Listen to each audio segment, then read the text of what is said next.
Bon les amis, on va parler de mon pays préféré, après le Portugal bien sûr. Et ce pays, c'est l'Australie. Et malheureusement, on va pas en parler en bien. Je vais même plutôt vous raconter une histoire qui a mal tourné là-bas. Et cette histoire, c'est celle qu'a vécu Simon et Nicolas, ces deux amis d'enfance, très proches l'un de l'autre, et qui décident de partir après leurs études du coup en Australie. Et j'ai déjà dû le dire en vidéo, je suis déjà parti en Australie, à Perth, dans le sud-ouest, et franchement j'ai tellement adoré que j'y suis reparti une seconde fois. Pour moi là-bas c'est juste trop cool, et n'hésitez pas si vous voulez y aller, franchement c'est trop à faire. Bref, Simon et Nicolas ils partent à l'aventure pendant 2 mois, pour découvrir les 4 coins du pays. Et pour le coup, il y a tellement à découvrir que 2 mois c'est même pas assez. Bref, les deux amis indiquent que le voyage se passe super bien, ils font la fête, ils rencontrent du beau monde, et ils visitent les différentes villes aux alentours. Bref, c'est le paradis. Et ça fait maintenant 3 semaines qu'ils y sont, et ils arrivent du côté d'Exmouth. Alors bon, je m'excuse tout de suite pour la prononciation, vous commencez à me connaître. Exmouth, c'est en fait une petite ville du nord-ouest de l'Australie qui est réputée pour ses eaux où vivent pas mal de requins. Et Simon et Nicolas, eux justement, rêvent de faire la rencontre de requins. Ils sont passionnés par ces animaux, et moi aussi j'avoue, donc ils commencent à chercher un moyen de partir en mer. Sauf que pour nager avec les requins, ça coûte assez cher. Donc du coup, c'est compliqué pour eux. Parce que oui, c'est vrai que tout est assez cher là-bas, donc ils demandent à leur entourage s'ils ont pas un bon plan, comme on pourrait dire. Et un jour, ils sont sur la plage et tombent sur un mec fort sympathique. Et faut savoir, dans la culture australienne ou même américaine, je pense que c'est un peu pareil, les gens parlent plus facilement entre eux. Pas de là à être amis, mais si vous demandez des conseils, on vous enverra pas balader en fait. Bref, ils discutent avec cette personne, puis ils leur font part de leur envie de rencontrer des requins. Et coup de bol pour eux, parce que cet homme, Frank, il a un bateau. Et il a l'habitude de sortir son bateau pour aller dans un coin, tranquillement nager avec des requins. Alors du coup, c'est naturellement que Frank va proposer à Nicolas et Simon s'ils veulent l'accompagner demain matin. Et ça de manière totalement gratuite. Et face à cette proposition, ils sont évidemment bien emballés et ils acceptent avec plaisir. Le rendez-vous est donc fixé au lendemain matin, 8h45. Et le lendemain matin, ils arrivent donc dans un petit port qui semble être totalement perdu, totalement à l'abandon et qui du coup, ça leur inspire pas trop confiance. Et puis là-bas, il y a personne, aucune trace de Frank au niveau du port. Ils vont donc attendre 10 longues minutes avant de voir un bateau arriver au loin et se garer dans le port. Le port a beau l'air à l'abandon, il n'empêche que Frank est là avec un beau bateau. Et dedans, il a tout prévu. Des bières, alors j'avoue, c'est pas ouf de boire avant d'aller nager avec des requins, chacun fait ce qu'il veut. Et au-delà des bières, il y a aussi bien évidemment des équipements de plongée. Ils s'équipent donc tous ensemble et partent en mer assez loin de la côte. Et ils arrivent au bout de 45 minutes sur un spot. Et Frank dit à ce moment-là que c'est ok, ils peuvent descendre et nager avec les requins. Et alors que Simon et Nicolas étaient ultra enthousiastes à l'idée d'enfin aller nager avec des requins dans l'eau, et bien d'un coup ils sont plus très chauds. Et pour cause, et je pense que vous l'avez compris aussi au début de cette vidéo, quand Simon et Nicolas parlent de nager avec des requins, ils parlent d'être dans une cage, d'avoir une sorte de protection en fait, et c'est normal. Sauf que Frank va répliquer en disant pas de souci ici, les requins sont inoffensifs, ils ont rien à craindre. Alors moi j'avoue, inoffensif ou pas, si j'ai pas une protection, c'est niet, je nage pas avec les requins. Mais bon, on va dire que l'innocence et peut-être même l'inconscience de Simon et Nicolas vont les pousser à faire confiance à Frank. Après tout, pourquoi mentirait-il? Il vit ici, il a donc plus de connaissances que sur les requins dans ces eaux-là. Donc après quelques minutes de réflexion, les deux amis se lancent et commencent à admirer les fonds marins. Et là pour le coup, ils sont aux anges. Mais aucune trace pour le moment de requins. Ce qui est bizarre. Du coup, Nicolas tourne la tête pour essayer de voir au loin sous l'eau, mais en fait, toujours rien. Mis à part un étrange nuage de sang derrière lui. Alors Nicolas fait un signe à Simon et décident ensemble de remonter à la surface. Sauf que lorsqu'ils remontent à la surface, ils peuvent voir Frank en train de tout bonnement jeter des carcasses de poissons dans l'océan. Nicolas et Simon comprennent tout de suite qu'il y a quelque chose qui va pas et tentent de remonter sur le bateau. En fait, clairement, ils ont pas envie de prendre le risque de se retrouver dans une mare de sang qui va attirer là effectivement des dizaines de requins autour d'eux. Sauf que Frank leur interdit de remonter sur le bateau et il va même les pousser avec un bâton pour qu'ils restent dans l'eau. Alors Nicolas et Simon commencent évidemment à prendre peur. Imaginez, ils sont en plein milieu de l'océan en Australie avec potentiellement des requins autour d'eux. Donc ils sont vraiment pas bien du tout. Et ça manque pas en fait. Le fait d'avoir balancé des carcasses de poissons morts dans l'eau rameute des dizaines de requins proches de nos deux amis. Et Nicolas explique que voir un ou deux ailerons arriver au large vers soi, y a rien de plus angoissant au monde. Nicolas et Simon, naturellement, ils s'agitent dans l'eau. Parce que maintenant, à tout moment, ils peuvent se faire croquer par un requin, donc l'heure est grave. Sauf que pendant ce temps-là, Frank prend un malin plaisir à démarrer son bateau et prendre le large. Nos deux amis voient donc le bateau s'enfuir au loin et eux sont entourés de requins. Et alors qu'ils pensent que c'est la fin, et honnêtement on va pas se mentir, leur chance de survie elle est proche de 0 à ce niveau-là. Et en fait, ils entendent derrière eux plusieurs personnes qui les appellent. Et en se retournant, ils voient un bateau de pêcheurs qui se précipite vers eux. Alors Nicolas et Simon peuvent apercevoir un membre de l'équipage du bateau lancer des poissons à l'eau pour probablement attirer les requins quelques mètres plus loin. Et ça laissera donc le temps à ce bateau de pêcheurs arriver au niveau de Nicolas et Simon pour tout bonnement les secourir. Alors je me répète, mais je pense que sans ce bateau,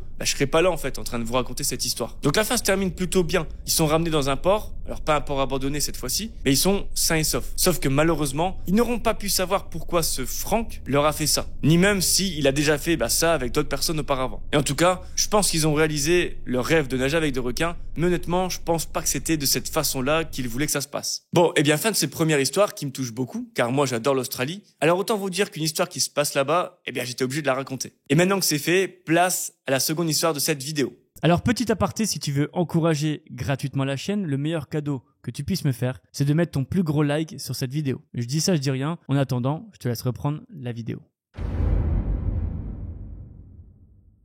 Alors pour cette seconde histoire, on va parler de Sophie. Et vous allez voir, c'est pas vraiment un thread d'horreur à l'état pur, mais c'est quelque chose qui pourrait nous arriver à chacun et qui fait jamais plaisir. Alors Sophie, elle a 32 ans et elle est chef de produit et elle travaille dans une entreprise de communication depuis 5 ans. Elle est très investie au travail et souhaite depuis son arrivée évoluer vers un poste de responsable. Et Sophie, elle aime son travail, mais c'est un peu une entreprise, comme elle dit, de requins. Vous voyez, c'est là où les gens sont prêts à tout pour évoluer et réussir leur carrière professionnelle. Et ça, même si c'est au dépit des autres. Sophie, elle est pas trop dans ce délire-là et elle est plutôt bienveillante et pense que son acharnement et son travail sont les clés pour obtenir sa promotion. Et Sophie, elle sait qu'elle est en concurrence avec une de ses collègues, Annie, qui meurt d'envie depuis des années d'évoluer. Alors un jour, Sophie et ses collègues apprennent lors d'une réunion que le poste tant convoité de responsable d'équipe se libère. Et en effet, la responsable actuelle évolue en interne, ce qui laisse le poste vacant. Sophie est donc super contente, et ses collègues aussi d'ailleurs. L'appel aux candidatures est ouverte et très vite sa collègue Annie va se mettre en avant, vantant ses mérites et prenant que c'est elle la meilleure. Alors oui, personne ne veut d'une collègue comme Annie, on est d'accord. Sophie, elle est pas trop dans la démonstration, mais elle compte bien postuler et se mettre elle aussi en valeur au vu de ses compétences et de son expérience. Et Sophie nous explique que les candidatures sont ouvertes pendant 15 jours, car ils ont assez vite besoin de quelqu'un sur le poste. Et alors que Sophie discute avec ses collègues, elle se rend vite compte que finalement, aucun d'entre eux ne va postuler. Elle ne comprend pas trop car a priori, beaucoup d'entre eux ont cette envie d'évoluer et pourtant, ils passent pas à l'action. Mais en fait, chaque collègue de Sophie sont intimement persuadés que le poste est malheureusement pour Annie, donc ils souhaitent pas lui faire d'affront. Et pour être plus précis à ce niveau-là, Sophie, elle explique qu'Annie, elle est effectivement prête à tout pour avoir ce poste. Et quand elle dit prête à tout, c'est vraiment prête à tout. Sophie, du coup, elle remet sa candidature en question. Elle a effectivement pas envie de créer de la discorde avec Annie, même si c'est pas sa collègue préférée, en fait, elle a pas envie de conflit. Sauf qu'après quelques jours de réflexion, Sophie a le soutien inconditionnel de son copain et va donc déposer la candidature, le nouveau poste. Et elle va déposer sa candidature le vendredi soir, puis va rentrer chez elle pour profiter du week-end. Le week-end se passe et vient donc le lundi. Sophie arrive au boulot et alors que d'habitude tout se passe bien, là, elle sent une ambiance assez particulière. Et en effet, Sophie remarque que ses collègues la dévisagent. Enfin bref, il y a quelque chose qui cloche. Et vers 10h30, Sophie se dirige en direction de la machine à café, sauf que quelques secondes plus tard, elle est surprise par quelque chose de très chaud sur son chemisier. Mais vraiment, quelque chose de chaud à tel point que ça la brûle. Donc Sophie sursaute et elle se retourne et elle voit derrière elle Annie. Et cette source de brûlure qui vient d'arriver sur elle, c'est en fait le café d'Annie qu'elle a malencontreusement fait tomber. Alors évidemment, nous on a un point de vue extérieur et on se dit que cette Annie mérite la plus grande baffe de sa vie. Sauf que Sophie, elle vient de poser sa candidature, elle veut son nouveau poste et elle sait qu'en faisant ça, elle peut dire adieu à tout ça. Et c'est là où Annie est vicieuse, car au fur et à mesure de la journée, elle va vouloir pousser à bout Sophie. Et surtout, il y a plusieurs choses dont Sophie ne va pas avoir la preuve que c'est elle. Comme des dossiers qui, comme par magie, disparaissent de son bureau, ou encore son repas qui se retrouve à la poubelle. Bon, vous l'aurez compris, c'en a assez pour Sophie, qui déteste ce qui est en train de se passer. Et j'avoue qu'en racontant l'histoire, j'ai un peu de la haine qui monte pour cette Annie. Et l'histoire ne va pas s'arrêter là, et on va même pouvoir parler de harcèlement à ce niveau-là. En rentrant chez elle, elle va en direction du parking et se rend compte que l'un de ses pneus est à plat, comme par hasard. C'en est trop évidemment pour Sophie, qui le lendemain matin, le mardi matin, si vous suivez bien l'histoire, décide de prendre Annie entre quatre yeux. Sauf qu'à peine arrivée, c'est tout de suite Annie qui vient vers elle et qui lui prie de s'excuser. Annie explique devant tout le monde dans l'open space qu'elle a été maladroite avec le café la veille et qu'elle souhaite le meilleur à Sophie. Et c'est encore là où on voit tout le vice d'Annie, qui fait exprès de montrer patte blanche devant tout le monde, alors qu'en fond, on sait tous qui elle est vraiment. Mais malheureusement, Sophie, sur le moment, je dis bien sur le moment, croit aux belles paroles d'Annie et se dit que tout ça c'était une journée de cauchemar et que maintenant c'est terminé. Sauf que le repos ne va durer que 15 minutes, pas plus. Sophie va aux toilettes pour faire un petit pipi, puis sort pour se laver les mains. Et c'est alors qu'elle tombe face à Annie dans les toilettes qui l'attrape par les épaules et la plaque au mur. J'ai pas dit, mais Annie est plus grande que Sophie et surtout un peu plus costaud, ce qui rend Sophie un peu pris au piège. Annie fait froid à Sophie et la descend totalement. Elle dit que c'est moins que rien et que si jamais elle ose garder sa candidature, elle lui fera la misère tous les jours. Et c'est pas tout. Annie va relâcher Sophie et se taper la tête contre une des portes. Ça va évidemment lui faire une trace rouge ainsi qu'une grosse bosse et elle va sortir des toilettes en hurlant. Elle va crier dans tous les bureaux que Sophie l'a frappée dans les toilettes. Alors je vous jure, cette histoire, je vais pas aller au bout tellement elle me rend dingue. Sophie donc du coup sort et est devant la porte des toilettes des femmes et reste complètement bouche bée. Tous les regards de ses collègues sont posés sur elle. Et Sophie, elle se fait dévisager et elle sent que tout le monde croit à Annie. Et cette scène va continuer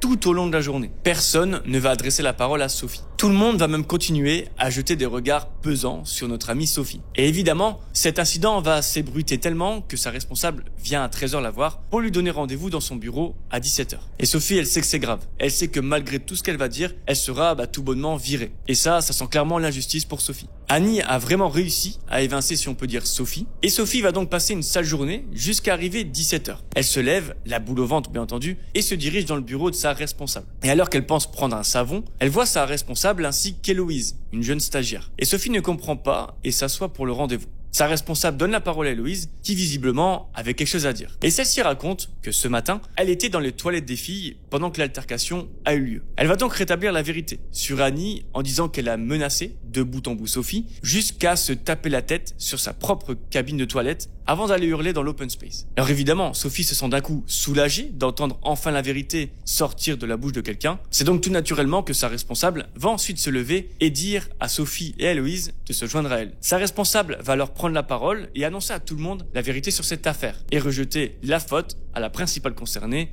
c'est-à-dire Annie. Et suite à ce que Sophie a vécu, elle a reçu beaucoup de soutien de la part de ses collègues qui affirment être tombés également dans le panneau, une fois de plus par Annie. Et cette fameuse Annie sera licenciée pour faute grave. Et ça, c'est la moindre des choses. Et histoire qui finit tout de même bien pour Sophie, qui, au vu de ce qui s'est passé, va être promue en tant que responsable d'équipe quelques semaines plus tard. Bon, voilà, fin de cette histoire. Oui, c'est pas de l'horreur, mais en même temps, si vous me suivez sur la chaîne, vous pouvez voir que je suis pas obligatoirement dans l'horreur, mais dans des situations, on va dire assez délicates, dont n'importe qui pourrait se trouver.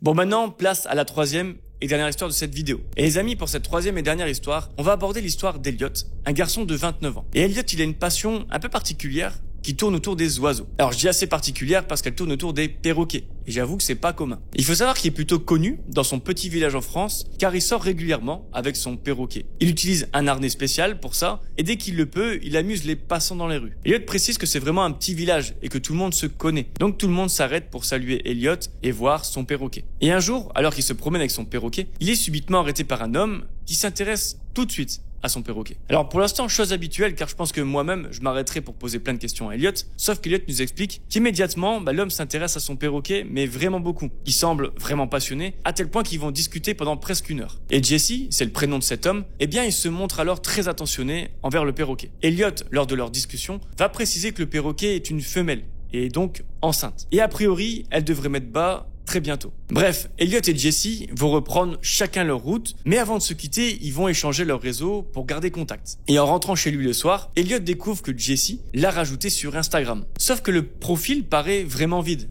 Il y a une seule photo de profil et rien d'autre. Bon, ça dérange pas plus Elliot que ça. Ils ont eu un bon feeling quand ils se sont parlé, donc pas de problème. Et ensemble, ils vont régulièrement échanger, que ce soit pour parler de leur passion sur les perroquets, mais aussi d'autres choses, d'autres points communs qu'ils ont ensemble. Ils vont d'ailleurs même s'organiser une soirée foot dans un bar dans une ville à 15 minutes d'où habite Elliot. Et le point de rendez-vous est fixé devant chez Elliot. Jesse arrive devant chez Elliot et ensemble ils prennent la voiture pour se rendre au bar. Elliot précise, et ça a son importance, que c'est lui qui conduit. À la fin du match, nos 2 nouveaux amis sont un peu fatigués et Elliot propose de rentrer. Sauf que Jesse, lui, va prétexter qu'il a un peu trop bu et donc va vouloir rentrer à pied chez lui. Alors Elliot il précise qu'ils ont bu qu'une bière et que ça lui paraît assez étrange. Mais Jesse insiste et refuse catégoriquement de rentrer avec Elliot. Et ça provoque un petit déclic chez Elliot qui se dit « Tiens, c'est bizarre, après tout je le connais depuis 1 semaine, même pas. Mais avec ce qui vient de se passer, je vais peut-être faire attention, on sait jamais. Et pour comprendre un petit peu plus la psychologie d'Elliot, en fait, lui, il se dit, comment ça se fait que je vais pas devoir ramener Jesse chez lui? C'est spécial, pourquoi il veut ramener à pied? Et d'ailleurs, en fait, il sait pas où il habite. Et Elliot,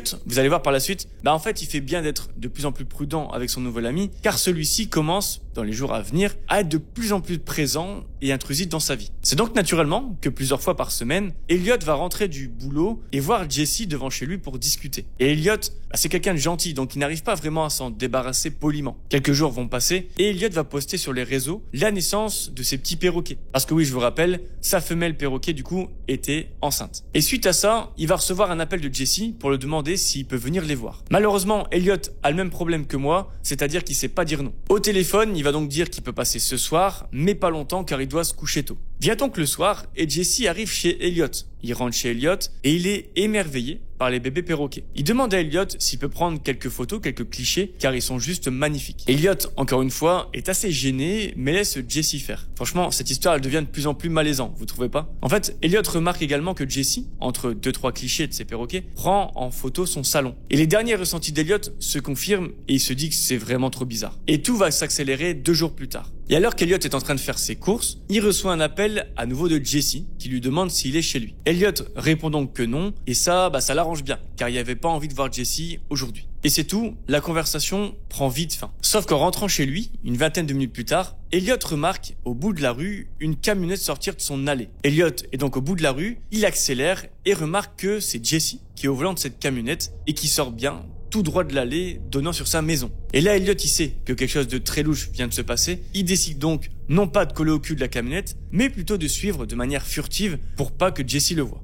Elliot explique qu'il va rouler pas moins de 20 minutes avant de s'arrêter. La camionnette s'est arrêtée quelques mètres plus loin devant un espèce d'hangar. Et ça s'arrête pas là. Elliot remarque que Jesse sort de la camionnette et se dirige vers le coffre. Et vous l'aurez deviné, Jesse fait sortir de la camionnette une cage contenant le perroquet d'Elliot et ses petits. Et oui, Elliot est furieux de voir ça, il n'a pas envie qu'il arrive malheur à ses perroquets, donc il décide de rester caché et d'appeler immédiatement la police. Quelques minutes vont alors passer avant que la police arrive. Et celle-ci va rentrer dans le hangar et découvrir des centaines d'oiseaux exotiques et de valeur. Elliot va alors pouvoir retrouver ses perroquets et Jesse va être pris en flagrant délit pour vol d'animaux. Elliot explique que les conditions dans le hangar étaient déplorables et que Jesse s'en foutait royalement en réalité des animaux et qu'il se servait juste pour les revendre à prix d'or. Et c'est ainsi que se termine cette triste histoire qui montre combien l'humain peut faire des choses inhumaines. Et j'aime bien cette phrase et c'est d'ailleurs là-dessus que je vais terminer. Sur ce, du coup, moi je vous dis à demain, bisous.